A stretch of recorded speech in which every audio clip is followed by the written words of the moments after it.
जय हिंद साथियों, स्वागत है आप सभी का आपके अपने YouTube channel AY math solution में। दोस्तों, मैं हूं अजय और आप सबके लिए लेकर आया हूं फिर से एक बार मैथ क्लास 10th। ठीक है, इसमें हम बात करेंगे चैप्टर नंबर 12 रचना वृत्त और उससे संबंधित क्षेत्रफल। ठीक है, चलिए सबसे पहले हम जान लेते हैं वृत्त के बारे में। वृत्त क्या होता है? ठीक है, आइए, ये हमारा एक हो गया सर्कल। ठीक है, वृत्त हो गया। ठीक है, इसकी हमने सेंटर मान ली O है। ठीक है, ये क्या है? केंद्र है O। ठीक है, केंद्र है। ठीक है, ये केंद्र है, इसी को सेंटर बोलते हैं हम। ठीक है, ये सेंटर है, अंग्रेजी में सेंटर बोलते हैं। ठीक है, और ये जो हमारा इसका इस पट्टी को आप बोल सकते हैं। ठीक है, यानी इसको परिधि बोलते हैं। ठीक है, तो क्या हो जाएगा? ये परिधि हो जाएगा। ठीक है, ये परिधि हमारा है। ठीक है, क्या है? परिधि, इसी को परिमाप भी बोलते हैं। ठीक है ना, परिमाप भी बोलते हैं। ठीक, ये परिमाप हो गया हमारा। उसके बाद हम बात करें त्रिज्या की, तो ठीक है, तो सबसे पहले हम बात करते हैं व्यास की। ठीक है, तो परिधि के एक बिंदु से, ठीक है, दूसरे बिंदु को टच करने वाली और केंद्र से होकर जाने वाली रेखा क्या कहलाती है? व्यास कहलाती है। क्या हो गया? व्यास हो गया। ठीक है, अब सेंटर से, ठीक है, किसी बिंदु को, परिधि के किसी बिंदु को टच करने वाली रेखा क्या कहलाती है? त्रिज्या। ये हमारी हो गई त्रिज्या हो गई। ठीक है, ये त्रिज्या हो गई। ठीक है, अब हम बात करते हैं जीवा की। ठीक है, तो परिधि के किसी एक बिंदु से दूसरे बिंदु को टच करने वाली रेखा जीवा कहलाती है। ठीक है, जीवा में यही खास बात है कि वो केंद्र से होकर के नहीं जाती है, और व्यास जो होती है वो केंद्र से होकर के जाती है। ठीक है, तो क्या हो जाएगा? ये जीवा हो जाएगा। ठीक है, ये हमारी जीवा हो गई। ठीक है, इतना ही वृत्त में जानना था हमको। ठीक है, अब हम बात करेंगे वृत्त के परिधि की। परिधि क्या होती है? तो वृत्त की परिधि हमारे पास होती है, वृत्त की परिधि। ठीक है, परिधि बराबर क्या हो जाएगा? 2πr। ठीक है, वृत्त की परिधि क्या होती है? 2πr होती है। और उसके बाद हम इसके क्षेत्रफल की बात करेंगे। ठीक है, तो वृत्त का क्षेत्रफल होता है, वृत्त का क्षेत्रफल, ठीक है, क्षेत्रफल बराबर क्या होता है? पाई आर का स्क्वायर होता है। ठीक है, पाई आर का स्क्वायर होता है। ठीक है, अब हम बात करेंगे त्रिज्य खंड की। ठीक है, थोड़ा सा मैं इंक ले लेता हूं। ठीक है, इंक खत्म हो गया है। ठीक है, तो हमने इंक ले लिया है। अब हम बात करेंगे वृत्त के त्रिज्य खंड की। ठीक है, तो त्रिज्य खंड क्या होता है उसको हम जानते हैं सबसे पहले। ठीक है, इसको इरेज करेंगे। वृत्त का त्रिज्य खंड क्या होता है? ये हमारा वृत्त हो गया। ठीक है, ये हमने सेंटर मान लिया। ठीक है, वृत्त यहां से हम त्रिज्या खींचते हैं। ठीक है, ये त्रिज्या हो गई, एक त्रिज्या और खींचते हैं। ठीक है, ये हो गई। तो वृत्त के किन्हीं दो त्रिज्याओं से काटा गया वृत्त का खंड क्या कहलाता है? त्रिज्य खंड कहलाता है। ठीक है, तो क्या हो गया? त्रिज्य खंड हो गया। ये हमारा त्रिज्य खंड है। ठीक है, ये हमारा त्रिज्य खंड है।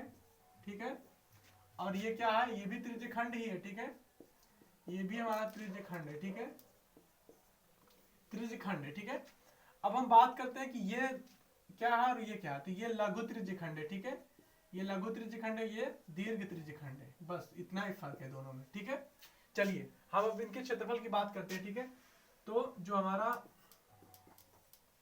त्रिज्य खंड का क्षेत्रफल है वो क्या है? लघु त्रिज्य खंड का क्षेत्रफल, खंड का क्षेत्रफल। ठीक है, क्या हो जाएगा? थीटा बटे में 360। क्या? थीटा बटे में 360 पाई आर का स्क्वायर। ठीक है, ये हो जाएगा। अब हम बात करेंगे दीर्घ त्रिज्य खंड की क्षेत्रफल की। ठीक है, तो दीर्घ त्रिज्य खंड का क्षेत्रफल क्या होता है? दीर्घ त्रिज्य खंड का क्षेत्रफल ठीक है, देखिए, अगर हम पूरे वृत्त का क्षेत्रफल निकाल लें, ठीक है, और उसमें से ये वाला क्षेत्रफल माइनस कर लें, तो हमको ये इसका पता चल जाएगा ना, यानी कि दीर्घ त्रिज्य खंड का क्षेत्रफल पता चल जाएगा। तो देखिए क्या करते हैं हम, वृत्त का क्षेत्रफल क्या होता है? पाई आर स्क्वायर होता है। ठीक है, और इसमें से क्या माइनस करेंगे? ये वाला। ठीक है, और ये क्या है? एक त्रिज्य खंड है, तो हम लघु त्रिज्य खंड का क्षेत्रफल माइनस कर लेते हैं। ठीक है, ये है क्या है? थीटा बटे में 360। ठीक है, माइनस क्या, सॉरी क्या हो रहा है, ठीक है,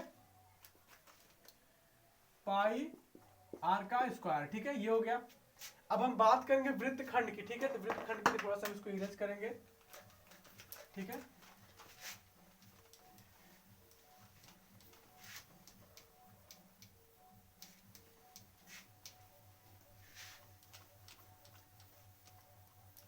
ये हो गया हमारा वृत्तखंड, ठीक है।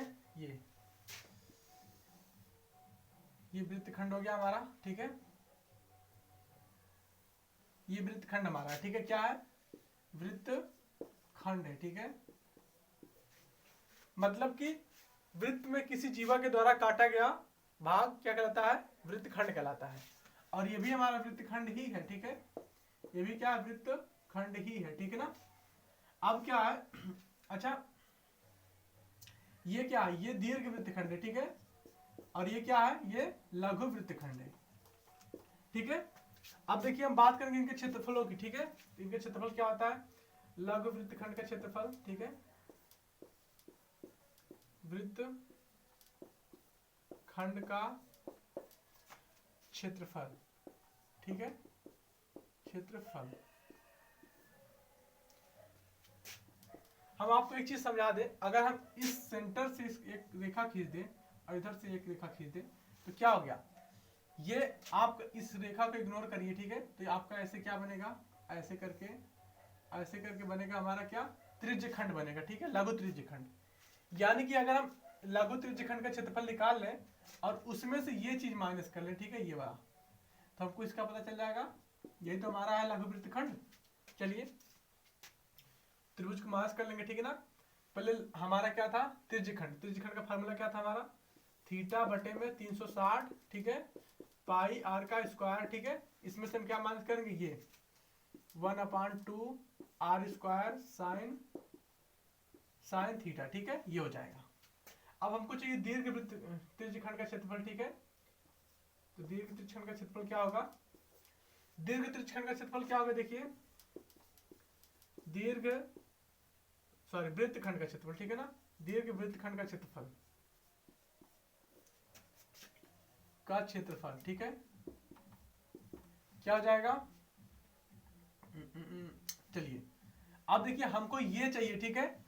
अगर हम ये चीज माइनस कर लें, ठीक है, तो हमको ये सॉरी हमको ये पूरा चाहिए यहां तक, ठीक ना। तो इसको आप भूल जाइए, ठीक है। इसको आप भूल जाइए, ठीक है ना। हाँ, हमको इतना पूरा चाहिए, ठीक है ना। तो इसको हमें माइनस करना पड़ेगा पूरे वृत्त के क्षेत्रफल में से, ठीक है। तो हम वृत्त का क्षेत्रफल पहले निकालेंगे। वृत्त का क्षेत्रफल होता है पाई आर स्क्वायर, ठीक है। इसमें से हम क्या माइनस करेंगे? ये वाला। ये क्या है? ये यहाँ पे तो क्या है? थीटा बटे में 360, ठीक है, पाई आर का स्क्वायर, है ना, और minus 1/2 r square sine theta, ठीक है। R square sine theta. ये हो गया हमारा दीर्घ वृत्तखंड के क्षेत्रफल का फार्मूला, ठीक है। अब हम चलेंगे क्वेश्चन पे, ठीक है। आइए चलते क्वेश्चन पे।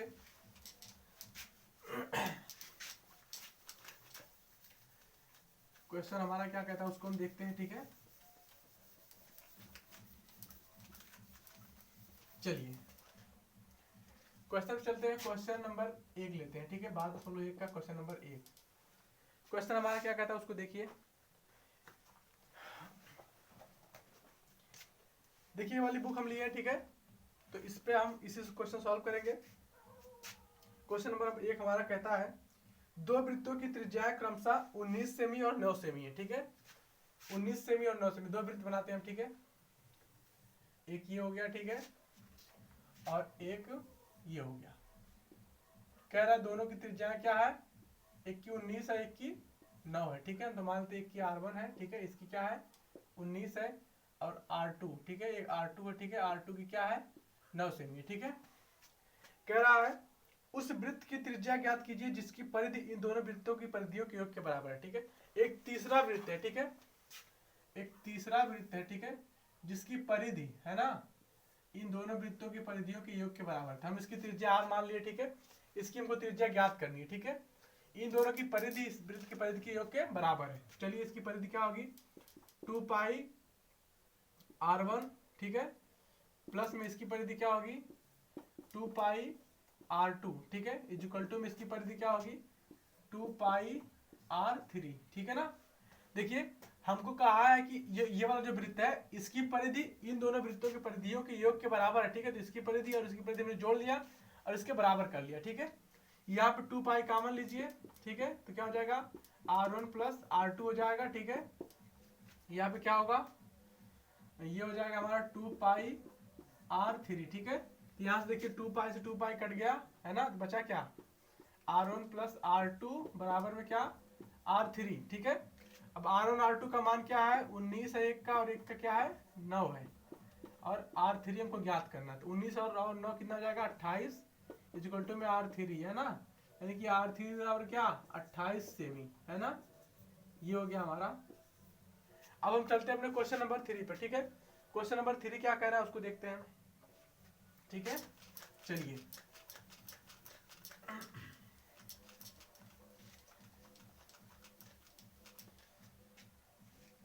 क्वेश्चन नंबर 3 कह रहा है, दो वृत्तों की त्रिज्या है, ठीक है, क्रमशः 8 सेमी और 6 सेमी है। देखिए हम वृत्त बनाए ही हैं, ठीक है, बस इसकी हम त्रिज्या बदल लेते हैं, ठीक है। एक की 8 सेमी है, एक की 6 सेमी, ठीक है। कह रहा है उस वृत्त की त्रिज्या ज्ञात कीजिए, ठीक है, जिसका क्षेत्रफल इन दोनों वृत्तों के क्षेत्रफल के योग के बराबर है, ठीक है। अब हमने तीसरा वृत्त भी यहाँ पे बना रखा है, ठीक है, उसको हमने r3 मान ही लिया है, ठीक है ना। अब हमको इसका क्षेत्रफल कहा है कि इसका क्षेत्रफल इन दोनों वृत्तों के क्षेत्रफल के योग के बराबर है, ठीक है। चलिए हम बराबर करते हैं। इसका क्षेत्रफल क्या हो जाएगा, पाई r1 का स्क्वायर प्लस इसका क्षेत्रफल क्या होगा, पाई r2 का स्क्वायर, ठीक है, पाई r2 का स्क्वायर, ठीक है, इक्वल टू में क्या होगा, पाई r3 का स्क्वायर है ना। अब हमको इसके r3 का मान निकालना है, ठीक है। यहाँ से पाई कॉमन लीजिए, ठीक है, r1 का स्क्वायर प्लस r2 का स्क्वायर, ठीक है, इक्वल टू में क्या, पाई r3 का स्क्वायर, ठीक है। यहाँ से पाई कट गया, ठीक है, तो कितना बचा, r1 प्लस r2, r1 कितना है 8 है, ठीक है, 8 का स्क्वायर आ जाएगा, r2 कितना है 6 है, 6 का स्क्वायर आ जाएगा, ठीक है, इक्वल टू में क्या, r3 का स्क्वायर, 8 का 8 64 होता है, प्लस 6 का 6 के 36 होता है, यहाँ पे r3 का स्क्वायर, ठीक है, 36 और 64 करेंगे तो 100 आएगा आपका।